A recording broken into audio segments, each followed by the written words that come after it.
Stephanie Thomas, the first Black woman to serve as Connecticut Secretary of State, a woman who not only believes in the power of each of us to make change in our state and in our world, but a woman whose own personal triumphs are examples that each one of us has a part to play in the greater good, if we only engage.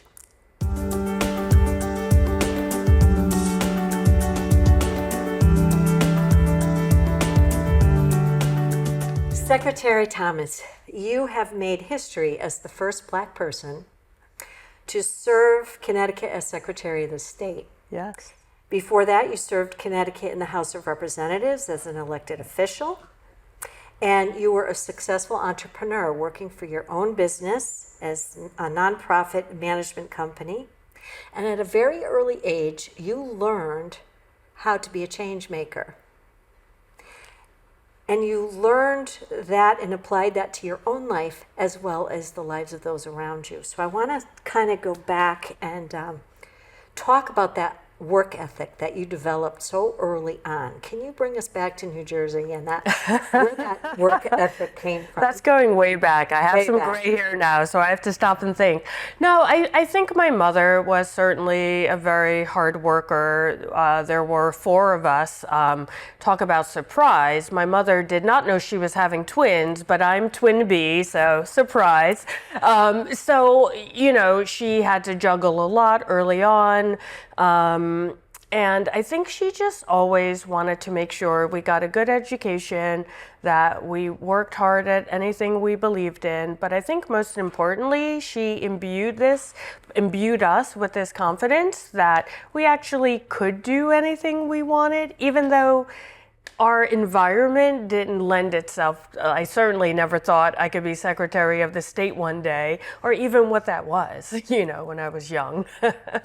Well, in high school, you didn't join one club or two clubs. You were in 9 or 12. I've read 9 or 12. Very I think active. I held an office in many more than about 9. I was in 12 altogether, and I was probably an officer in about 3 or 4. And working. You went to school. Yes. You had a job. I worked. I was also a candy striper for 4 years in my local hospital, and I played volleyball. And athletics. I was going to say. I always had a lot of energy. So you did it. You did it all. Yeah. And was there an uneven playing field? I've read that you felt, I have to go faster. I have to be smarter. I have to constantly continue to apply myself. Yeah, I think like many people, I certainly felt like I encountered bias in some situations and maybe a lack of expectation in other situations. I can never unpack whether it's because I was a woman, because I was Black, because I was poor, you know, all of these things come with their own biases. But I certainly felt like I had to do things a lot better for the same opportunity, to be listened to. I feel like even now, sometimes I'll say something and 10 minutes later a man says it and people are like, oh, that's great. You know, these things happen, but you know, I'm grateful for that because I learned early on that one, it never hurts to be better, faster, more strategic. And I just learned early on to fight for what I believed in and to find my own voice instead of what other people thought my voice should be. And so far, so good. And I think that's why this stood out to me when I knew that we were going to have a chance to meet you today and talk about what you're doing now, because intuitively it's a fabric of your being, of who you are, you know, and I think that's so important as we look at what's necessary in some of the duties that you have as Secretary of the State. Building consensus and fighting for what's right. You did a lot of nonprofit work. Yes. When you developed your own company, and you kind of thought outside of the box. You had to go in and not be clued in to everything that created the problem. Exactly. I mean, prior to starting my own nonprofit consulting business, I worked for another consulting company for 19 years. And you learn very quickly that there are many different ways to solve every problem. And you have to walk in and listen to the people who've been around the problem the longest, and then figure out a solution. But, you know, everyone's invested in their own way of solving that problem. But you've come in because their ways haven't worked. And that's a delicate negotiation. So you have to bring people along slowly but surely to make sure things are solved at the end of the day. Which, who knew, that's a good background for government. That's a good background for government. And I'm going to just say that I had read something that stuck out for me. Fighting for what you think is right was natural for you. But how did your brothers help mold that with you? So to fight without destroying and be able to work collaboratively. You know, I have two sisters and a twin brother, and I don't know, growing up, I always felt like I was the odd kid out. I was very shy. They were very outgoing, so I usually was in the house reading book after book while they were out doing fun and exciting things. But I think, you know, navigating siblings is often the first place we learn to deal with challenges and differences of opinion. And it's interesting having a twin of a different gender, because that actually led to you realize how, even though we're the exact same age, going through the exact same things at the exact same time, sometimes we're treated differently. So all of these things just help me build a foundation of getting things done and believing in myself. Can you tell that she has a degree in sociology? How all that works, how all those dynamics work, and then went on to get your master's degree while working full time. You worked your way through college and going into the nonprofit management world. And you also said that you believe that the type of person that you've been your entire life is the best job qualification. And isn't that the truth? Yeah. I mean, it is, right? We can't be one type of person just when it's convenient, right?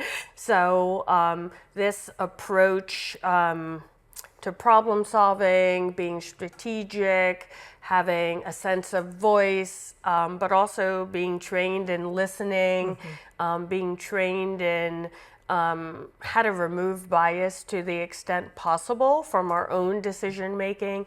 All of these things that I've done for decades have come together perfectly for this role at this time. Public Education and Government Access TV, or PEG, has continued to serve Connecticut for over 30 years, connecting communities with local information, entertainment, education, and a transparent source for local government meetings. During this time, we've earned the trust of our communities. We're different than commercial media. Public access stations are not a network. They are publicly funded organizations that serve each of the 169 cities and towns. While some stations are operated by cable companies, almost half of the stations in Connecticut are managed by local nonprofit stations, like the one in your community. In fact, PEG stations are some of the last independently owned and operated TV stations in the country. Large and small, rural and urban PEG stations reach both cable and internet customers in Connecticut each year, with hyper-local content that educates, informs, and inspires, and that reach extends beyond the screen. Local stations are active members in the community, working with families and educators to prepare children for future success, bringing attention to state and local issues, and playing a role in healthcare and veterans affairs. At PEG, we view our audience as residents, not as consumers. We deliver award-winning, local community programming, such as documentaries, science, history, sports, cooking, and arts to our audiences. when, where, and how they want to watch. Since PEG's founding, federal support and state funding legislation has always been the cornerstone of what makes this possible. A fee is assessed to cable companies on each customer as they use public rights-of-way to reach billable customers. This fee is passed on to fund PEG. Every year, PURA reviews PEG funding, performance, and community engagement. Each station has a unique budget that includes legislatively mandated funding, individual donations, as well as revenue from other fundraising and grant sources, fulfilling the vision for a public-private partnership. But no matter how much fundraising for stations in rural or underserved communities, funding dollars can represent more than half of their budget, and without it, they won't survive. And communities across Connecticut will lose access to this essential service. PEG stations are making a difference, strengthening communities, improving lives, and serving all residents in Connecticut.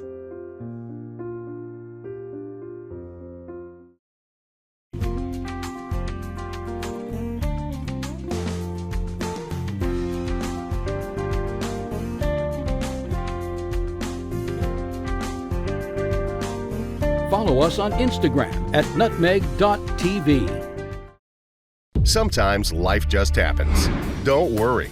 Farmington Motorsports will get you back on the road and at a fair price. From towing to tires, emissions to transmissions. Our ASC certified techs do it all. Farmington Motorsports is a family-run business. We're a Napa Auto Center and AAA approved. We work on all makes and models from preventative maintenance to major repairs. And every repair is backed by our 2-year, 24,000-mile nationwide warranty. When life happens to you, don't worry. Farmington Motorsports. Memories are priceless and made to share, not rot away in a box. Preserve them at Nutmeg TV in Farmington.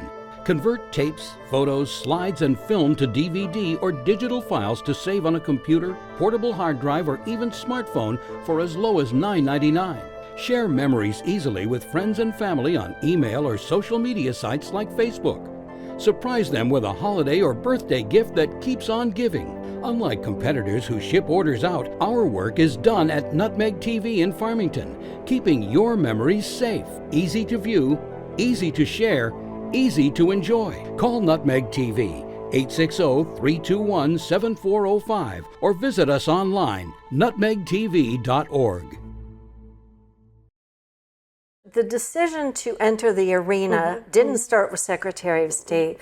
It started with a run for the state rep job, and that was the 143rd, which is Westport, Wilton, and Norwalk. Yes. And what was the key decision that said this? This is what I want to do. I love telling this story because I think I thought people want to run for office their entire lives. And I assure you, it was not further from my mind. I like to joke I got into politics the old-fashioned way. Like I learned about something and I thought I could do a better job. At the time, I was really interested in early voting. And that just made me look up how my representative had voted on it. And she had voted against it in the legislature, I believe 2 or 3 times. And I just thought, why? And then I started looking up other votes, and I realized I didn't know as much about my representative as I thought I knew. And I called Hartford that day to say, hey, what would it take if I, wanted to run for this office? Not because other people had mentioned in the past that, oh, you should run for office one day. And I'm like, no way, that's not my bag. I'm not into politics. But one thing I realized is that government is not politics, right? I've never gotten into politics, but I've had to run for office to get a job in government. And I think the people need to have a say in how they're governed. But I realized the incumbent, no one had run against her in a number of years. And I just started thinking, that's not even a democracy. People should have a choice. And I actually got on the ballot that first time just to provide a choice and to see how people felt about all the various issues. And I lost that first election, but only by a few hundred votes, which I considered a win, by the way. And then I ran again and I won. And and the rest is here I am. One of your peers said that once in a while there's an event that gives me hope. The American political system is not doomed. And the news that you were running for office was one of those rare and very bright moments. And others have described you as no nonsense, down to earth, a doer, compassionate listener, intelligent, problem solving of real world problems, and integrity that can never be questioned. Another, that you're tactful, but you tell it like it is. Diplomatic, yet not afraid to speak up for what you believe in. Generous, yet tough. And you've coined the phrase bigger than politics. On some shirts, I think. Yeah, I'm not sure I coined it, but yes. For that on particular hats. hats. Yes. Always able to find common ground and bigger than politics. What does bigger than politics mean to you? I made those hats in 2017, I believe, probably for the Women's March or something like that. For me, it just meant I really believe in the decency of human beings, which is why I'm tactful, however they described it. I'm tactful, but I tell it like it is. I think we can do things with a little more kindness and be a lot more straightforward. And I don't think politics has to be what it has devolved into. And I just thought all of this, everything, all the narratives going on at that time, to me, was mired in politics. And I feel like our democracy is bigger than politics. It's about a lot more. It's about you and me. It's about the people. It's about sort of this two-way conversation between the people and government. And it just felt like all of that was being ignored. So when folks say that elected officials really maybe don't impact them directly, that's really not true. So can you give us some examples? You gave some real time examples at Law Day that I thought were great. It's funny. I used to feel that way. So I understand, like, I voted in every election, but as I like to say, I didn't have a passion for it. I was like, I don't see anything. Like, I don't see the impact. But it really wasn't until recently that you realize almost everything in our lives are governed by elected people. So we feel the impact, not only ourselves, but often from generations past or for generations to come. I'm not sure what examples I gave that day, but one I can think of in particular, we lived in a poor, affordable housing in our town. So some elected person had to decide that there would be affordable housing. And what that meant in my life was that I could walk to my high school job, because I've been working since I was 14 to help my parents pay the rent and all of that. So if I hadn't had access, because we didn't have a car, so if I didn't have access to that walkable area, I don't know, would we have been able to afford some of the things we afforded? But I also got a scholarship to New York University, but I couldn't afford to live on campus, so I had to commute from home. What if that bus hadn't stopped on the corner of my house? Would I have had to turn down that scholarship? I think about, literally everything. Someone elected decided how much money I had to spend to start my own business, which was the thing that catapulted me out of my socioeconomic status into a slightly higher one. I'm not rich, folks. Someone elected had to decide how much money I had to raise to run for Secretary of the State, because I know secretaries in other states that don't have our campaign finance laws who have to raise tens of millions of dollars to run for secretary. So, and I won't even get into my past, like someone decided to start the Vietnam War, which is where my dad was when my brother and I were born, and he didn't make it home till we were 2 years old. And that actually is the action that sort of set my mother into this life of poverty. So all of these things have tremendous impact on our lives, our families' lives, and I could go on all day with examples. So yes, we have to vote in every single election, and we have to engage. Now, before we get to that part of it, which is a very important part of this interview with you today, what was the deciding factor for Secretary of State? So you're state rep, and now you've got this opportunity to throw your hat in the ring for Secretary. Yeah, I mean, again, I didn't intend to run. Denise Merrill announced she was not going to run for re-election, and my very first thought was, man, I wish I had been in politics longer, because that sounds like the ideal job to me, because it marries two things I love the most. Business, which being able to start my business was a real moment in my life. And the fact that the secretary controls the business registry and can make things harder or easier is something that appealed to me. And I've always been sort of invested in this idea. Even before I had this passion for voting, I thought people should do it, because I grew up with my mother in particular, but also my grandparents talking about, like, hey, our people couldn't always vote, and let me tell you about some older family members who had some challenges. So I believed it was really important for everyone to vote, because some people did die, so that we would have that right. So I was that college kid out registering voters in Central Park, and so having the opportunity to weigh in on civics, I thought was pretty cool. But I said, I can't run. I've only been in politics for like 24 seconds. And long story short, I decided, I took a few months to think about it, and I did decide to run, and I won. The Saybrook Fish House in Canton has been serving fresh seafood, chicken, and prime steaks for 40 years. Experience one of our 3 unique dining room settings, 2 with fireplaces, or relax in our cozy pub with a craft beer, wine by the glass, or specialty cocktail while enjoying a meal from our new lighter fare pub menu.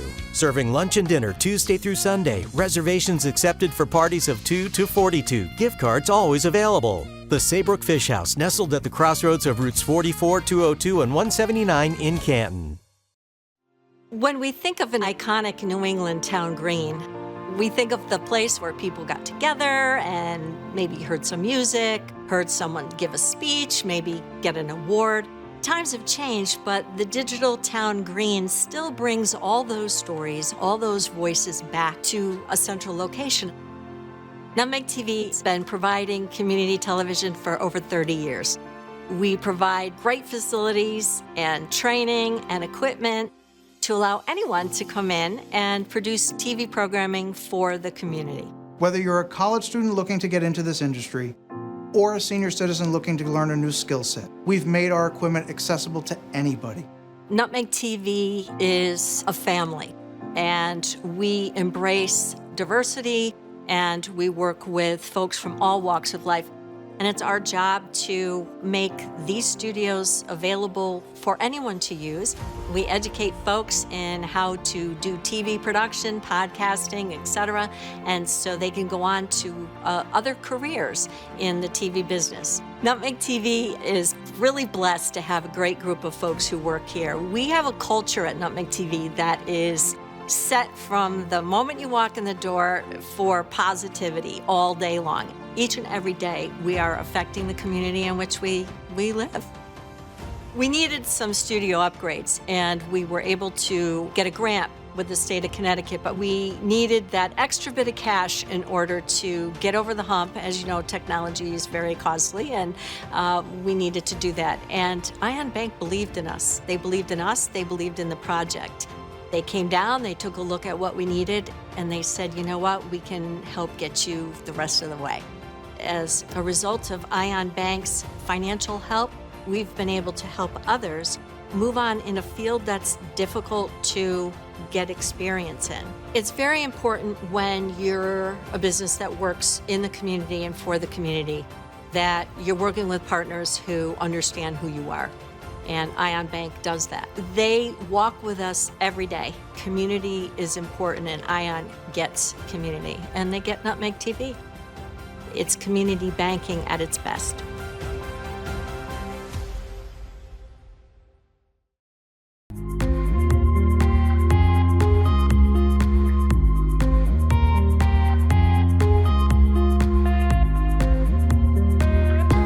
host, Kirk Barwis. Today, I have a very special guest, Dr. Andrew Lin. Hello, and welcome to another episode of the Veterans Corner. My name is Chuck Wooden. Decision for ourselves for this week, if we want to be made well. Hi, welcome to the crack of dawn. It's Dawn Lombardi. I'm starting the painting. It's going to be the clips with some water. Love it.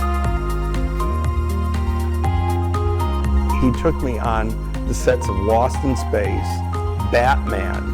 Everybody has a story. What's yours? Until next time.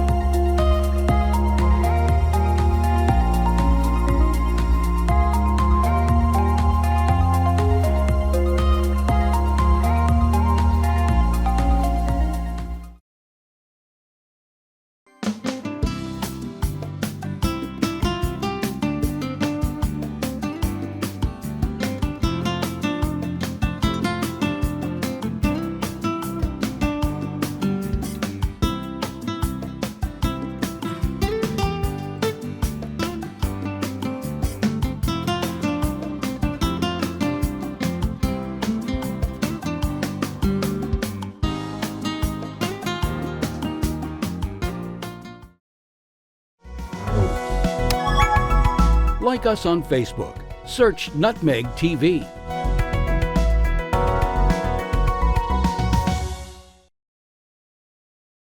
Besides overseeing the elections, you also do all the business filings out of your office, maintain the registry, but you propose and lobby for election laws and promoting voting and participation in voting. And those are things that I didn't realize that you can propose and lobby for changes. I mean, in some ways, just like every other individual, right? Let lawmakers work for their constituents. We are a constituent, and we also have some subject matter expertise. So the legislature, I was vice chair of the elections committee when I was in the legislature. But I find them, the GAE committee, to be very open to conversations and interested in improving our not only voting rights, but also election administration, because there are so many incredibly small details that really matter. So they've been a great partner to us. Do you feel that people are overall engaged in Connecticut in the process? No. Well, I'll tell you why, right? I just look at a very simple stat. Statewide, or in Connecticut, about 80%, we have about 80% turnout on average in presidential elections, about 54% average in statewide elections, and about 32% turnout in municipal elections. So if you take everything else out, that means that the 80% who are registered to vote, believe in voting, went out to vote. Like, that gap between the 32% and the 80%, that's a lot of people missing who are registered, believe in voting, and know where to go and how to do it and all of that. So closing that gap is something that I try to focus on a lot, in addition to making sure that everybody has all the information they need in order to register and participate.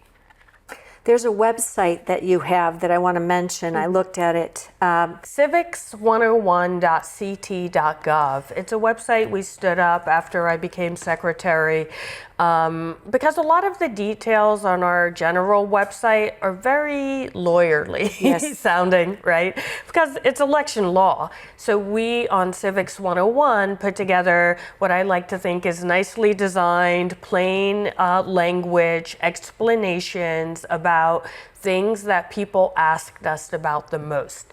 If I need special accommodation at the poll because I have some sort of disability, I'm a college student, how the heck do I vote? What are the details around early voting, and so on and so on. So it's like a toolkit. Yeah. And when I went on, I was able to easily navigate that toolkit. There was a little video of you there introducing it, but easy to pick out, even one in Spanish, which was very helpful. Yes, we have also been very intentional about providing information in various languages, and we have to do this through volunteers and some great interns, and also some great community partners. So everything on Civics 101 is in Spanish as well, except Power of Civics, which we're working on. But we just have APAC, I forget the acronym, Asian Pacific Islander, they're gonna crucify me, I forget the acronym, but they have just received a grant and they are translating all of this stuff in to several Asian languages. So we have been relying on our partners just to make our democracy has to be accessible to everyone, even if English isn't their first language and they're a citizen. Now we have to touch on the general feeling of distrust as we look at the division of the country right now as far as our politics go, and distrust of elections. And how is your office navigating those waters? The first thing I try to do, I always try to define distrust. It's a big term. And in my experience, most people watch national news. So I can't tell you how many people send me emails still, like last month, Connecticut's got to go back to paper ballots. And I'm like, by the way, Connecticut never left paper ballots, or disconnect those machines from the internet. We can't trust them. And I'm like, our machines have never been connected to the internet. So sometimes I find, and this is where listening and conversation comes in, a lot of the reasons for distrust are based on an amalgam of what's happening in 50 different states. And a lot of people don't realize election laws vary greatly state by state. Every state has different election laws. There are some laws that are federally based, but most laws about how early voting works, how like absentee ballots work, all of these things are left to the states to decide. Mean, I'll give an example because people like talk about distrust. We all watch the case unfold, or still unfolding in Bridgeport with the person allegedly putting ballots in the ballot box. And I was talking to some secretaries from other states, and they were like, we don't get it. What's the problem? Because in their states, anyone can drop off someone's absentee ballot because they just see it as a convenience. Like, hey, like I'm going to the drop box. You want me to? And then I was talking to a friend just this weekend, and she was like, oh, it's horrible. Those voters were disenfranchised. And I said, oh, wait, that's not actually what the case is about. So when we had our election monitor there, we called voters who had applied for absentee ballots. And several of them, and we had to report this to the State Elections Enforcement Committee, they were like, oh yes, I believe voting is the most important thing. I applied for my absentee ballot, I got it, I voted it, it's great. No one told me how to vote. But then I gave it to that nice lady who comes by every week to drop it off. They didn't realize they couldn't give it to the nice lady to drop off. So that voter wasn't disenfranchised, but the nice lady broke the law. So elections are very complicated. Distrust is a big term. I have found 9 times out of 10, when you find out what the person distrusts and you work through what the laws are, how it works in Connecticut, what safeguards are in place, it eradicates that. It's very interesting to hear you say that, because we take what we see and with what's happening with newspapers and also media outlets like ours here, as they go away, and there's less and less avenues for different types of news, you kind of grab what you can as you go in our busy lives, and you hear a soundbite and you automatically filter it down to even on the state level. I think that's 100% true. I know sometimes I'm in the car, I hear something, I didn't hear the beginning of the story, so for all I know, they could have said this happened in Arizona, Timbuktu, or Connecticut, and I don't know, but then we take in all these various data points, and we form an impression, but it's not always valid. Accurate. Yeah, Right. yeah. And so it's good that people can call your office, write to your office, and you respond with what's actually happening here in our state, which is very different. Community TV, your neighborhood TV. Publicly funded and a reliable partner for cable companies nationwide, it provides transparent coverage of local and state government, education, and public programming. A digital town green that can be watched anywhere, anytime, and on any device. Watch us on today's high-tech distribution methods. Community TV in Connecticut. Local, unfiltered, reliable, and yours. Nick Augustino right here at the East Side Restaurant. We always have the complete full dinner menu. Knockwurst, bratwurst, sauerbraten, potato pancakes, red cabbage, rice pudding, cream pies, all the desserts that Germany had to offer. I always do something different. Yes, I do. I brought seafood to the beer garden at the East Side Restaurant. East Side Restaurant, your German destination restaurant in Connecticut. Tiki-taka, tiki-taka, hoi, hoi, hoi!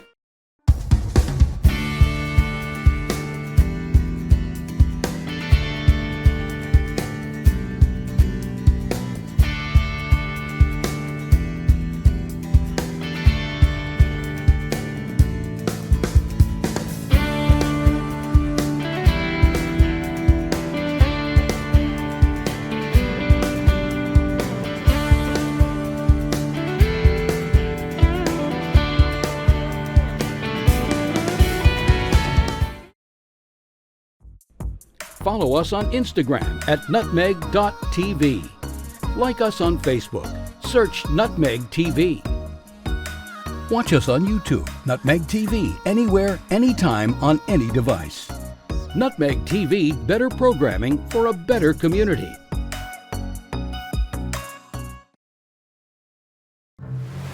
The water's warm at Jaws Pond, and we're stocked full of treasures. Big or small, we buy it all. We buy and sell fast rides, power tools, vintage guitars, and so much more. Walk the plank in style with our fine jewelry, diamonds, and watches. Plus, we have a huge selection of the latest video games, including the new PlayStation 5 and Xbox Series X. Jaws Pond, conveniently located on Meriden Waterbury Turnpike in Southington and West Main Street in New Britain.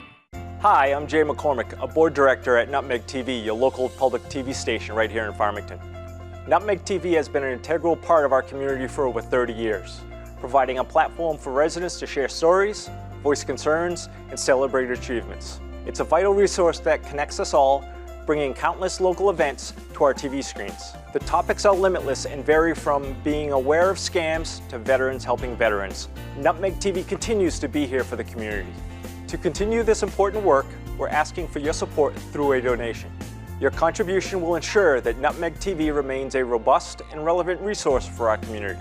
Thank you for supporting Nutmeg TV. Together, we can continue to amplify the voices and stories that make our community unique and vibrant. To make a donation, simply visit our website at nutmegtv.com or call the office at 860-321-7405 for assistance.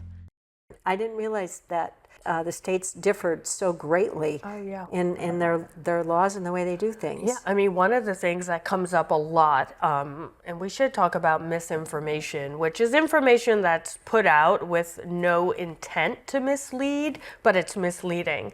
In a real world, well, two things. I was on a news show and someone said, yes, and if you're independent, be sure, blah, blah, blah, blah, blah.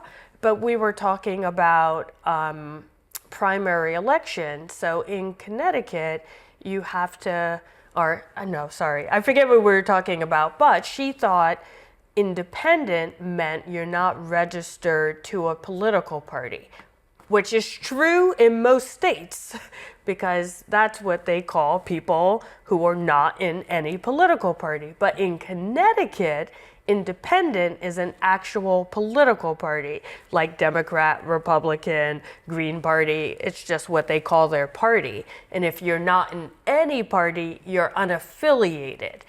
So, people get confused because they're came from another state. They talk to friends in another state.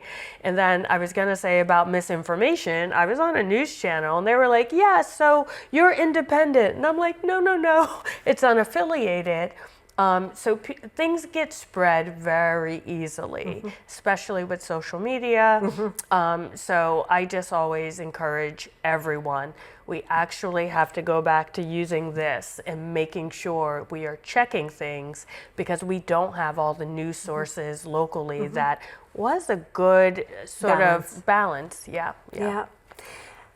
Everything has led you to this moment in time, and now as Secretary of State for Connecticut, you are the top elections official. You determine how it goes down, what happens when you have to respond to something like you mentioned in Bridgeport. Yes and no, but go ahead. Okay. Let's break that down then. So the Secretary is responsible for overseeing the administration of elections. There are some some elections are outside of our purview, right? Like town committee elections, for example. A lot of election rules are set in town charters in Connecticut because of home rule. So we don't have authority to even interpret town charters, for example. So that's why sometimes people call our office and they feel like they're getting the runaround, but there are some things we do not have the authority to weigh in on, and we'll refer you back to your town's attorney. And also the registrars of voters and town clerks work for their towns.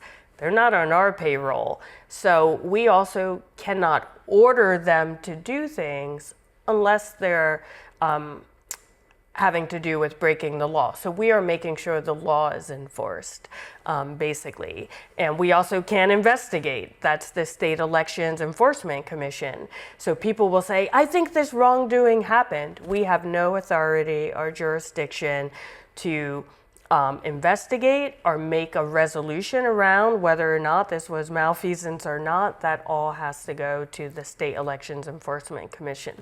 So it's a patchwork. It is a patchwork. Yeah. And within all those nuances, you still have to, the takeaway to the general public. But we still public have to make sure it all works. Has to, that it all works, and that Yeah. we want to engage. Yeah. You believe that people still have the power. Yes.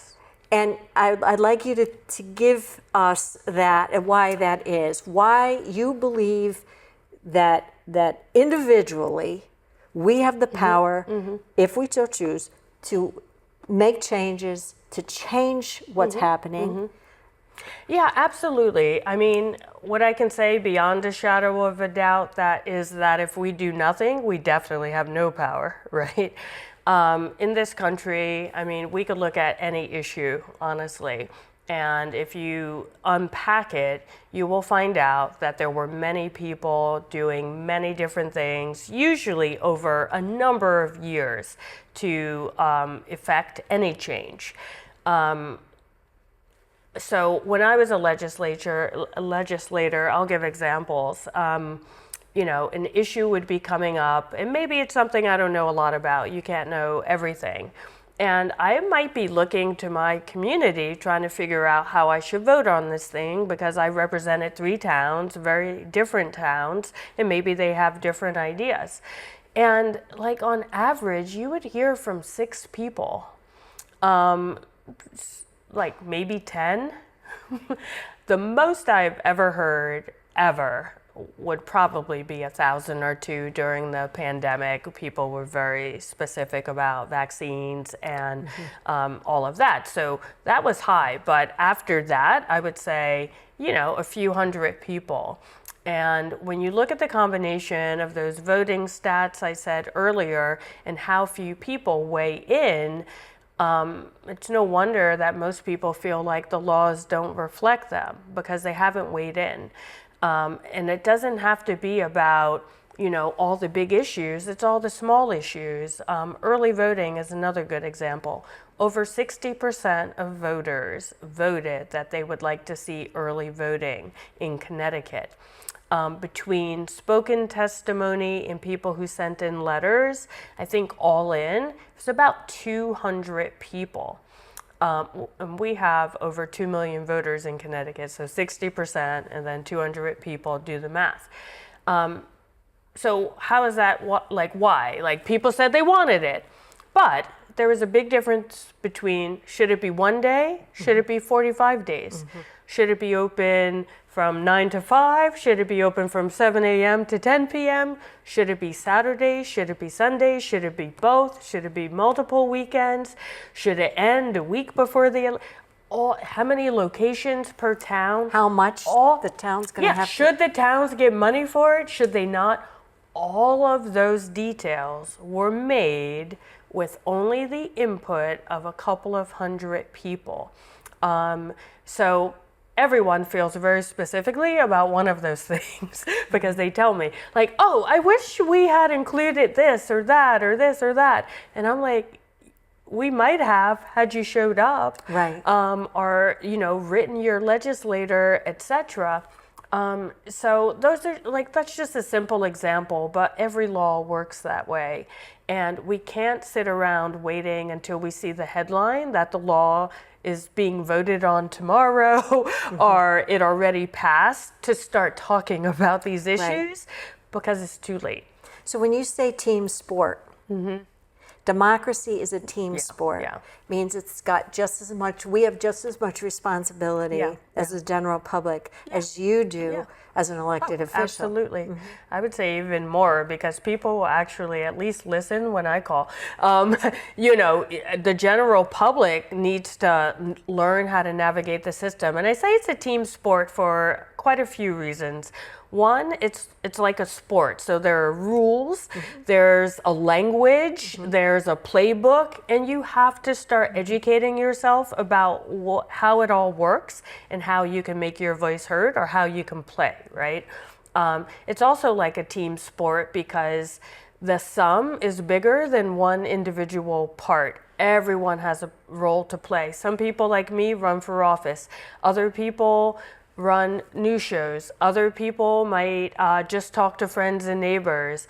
Other people do research. You know, we all have a role to play. And lastly, it's like a team sport because when one person is shooting that 3-point, like everyone else stops for a second. You have to rely on your teammates to pick up when you have to step back. Maybe you have an illness, young children, etc. An off day. Everyone can't play 100% all the time, but if we're all doing a little bit, then the team works and we can win. So inspirational. My last question for you, because our time is up, is how will you use this period in your life wisely? You've been given a gift, and we've been given the gift of you, too. It's a good question. I definitely have a clock in my head, meaning I'm only guaranteed one term. So everything I want to accomplish has to be done during this 4-year period. And if I'm trying to work smart and make sure that I am really leaving no one behind. I do a tremendous amount of research to every conceivable audience to try to find out what the problems are, what the pain points are, and what our office can do to close some of those gaps. I won't be able to do it all, but I'm trying to use every second of every day. And my husband says I should slow down. Well, according to what I've read, you have never slowed down. And so we thank you for your time and your energy. And with as much energy as you're giving to the state of Connecticut, we have our due responsibility to match that. Yes. And that way we can have a situation, a process that works. Yeah. If people remember nothing else, civics101.ct.gov. To get involved, to learn about everything we're talking about, and get all your election information. And if you don't have access to the internet, which still some parts of Connecticut do not have, or folks aren't used to using it, you certainly can call your office at any time and get directed to the information that you need. Thank you so much for being with us. Thank you for having me. Oh my goodness. So fun. For all of us at Nutmeg TV, I'm Joni Wedler. Until next time.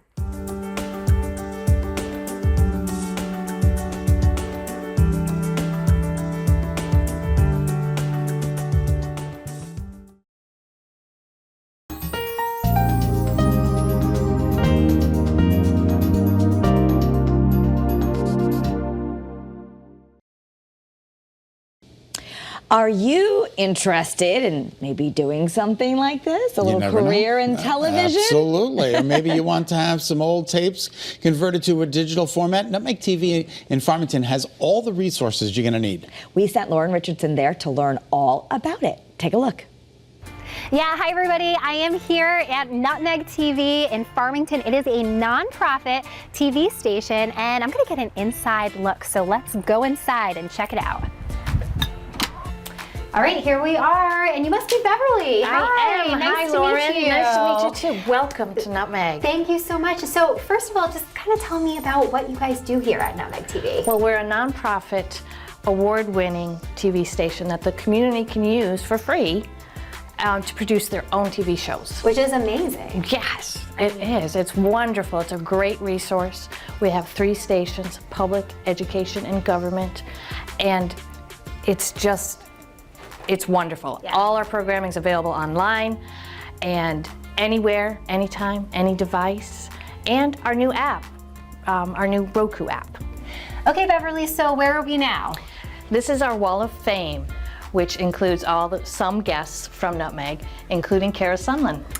Our Kara Sunland. And what was she here for? She was here to promote her book. Wow. All right, well, let's keep taking a walk around and see more of the studio. Let's go. I'll introduce you to our very own Chris. Great. Okay, so now we're here in the studio space, and I am here with Chris, who is the Director of Technology. Hi, Chris. Hi there, Lauren. Hi. So tell me about this amazing space that you guys have. Yeah, so we have our big studio space. We have a full working kitchen set. So we have our local restaurants and local chefs come in. They cook us some food, but it's great because the community really loves cooking shows. At the same time, we also have our large green wall here, which is chroma key green, which I'm sure as a meteorologist you're used to. Oh yes, definitely. And it's impressive. Thank you. Yes, we wanted to go with the fiberglass green screen. We wanted a full body look, but this way local officials can come in and talk about their platforms as well as any type of emergency services. This is our broadcast set. So we wanted to build something that the community really doesn't have. So we wanted to be able to give them a platform to tell their stories.